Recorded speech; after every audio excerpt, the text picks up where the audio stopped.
Father Lalit के जीवन की जो सारांश के रूप में मैं कहना चाह रहा हूँ, एक सरल और प्रसन्नमुख व्यक्ति, वचन के पक्के, वचनबद्ध, समर्पित और किसी से कोई कॉम्प्रोमाइज नहीं करने वाले व्यक्ति।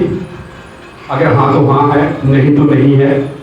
सांस्कृतिक धरोहर को जी करके युवाओं को देने की जो सोच था, यूकरिस्टिक समारोह खास करके गुणों विस्सा में रहते थे। जब हम गाते थे तब लगता था कि हमारा पूरा गुण समाज और हमारी गुण विरासत आज भी सजीव है।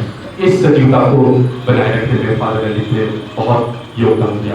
मैं दोबारा नमन करता हूँ और हमारे पुरखों को भी याद करता हूँ जिन्होंने हमें ये विरासत दी और ये पहचान हमें न केवल हमारी आध्यात्मिकता में जीने के लिए, प्रकृति के साथ सहअस्तित्व का जीवन जीने के लिए, प्रकृति के साथ ईश्वर के निवास स्थान के रूप में देखने के लिए, प्रकृति के साथ हमारे भाई माता पिता भाई बहन, हमारे खेती बाड़ी, हमारे मांस मवेशी, इनके साथ सहअस्तित्व का जो जीवन फादर ललित ने जिया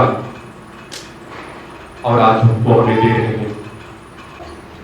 इतना विरासत, गहरा विरासत के आयोग तो बेटा दे के जाते न के जा अमर में मिला और वो अमर में लेकिन बिना है मैं कह लूँ हमें इतना भाई है और फादर ललित के बैचमेट सामने 3 जन देखा थी और भी यहाँ है।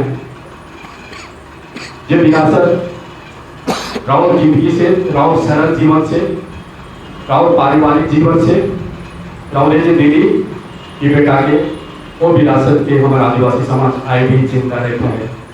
दोनों दिन अगर देखे कर इच्छा हुई तो पारागाड़ी जरूर अब आए हो।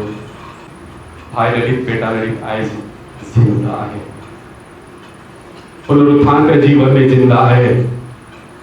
संस्कृति कभी नहीं मरे, यूकरिस्ट कभी नहीं मरे, जबकि की गहरा विश्वास करते हैं फादर ललित। यीशु समाज कर आध्यात्मिकता कभी नहीं मरे और वो अवस्था में आए फादर ललित हमारे संग समाहित हो जाए, हमारे संग है, हमारे संग जिंदा है।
फादर ललित बहुत मजबूत व्यक्तित्व के धनी थे।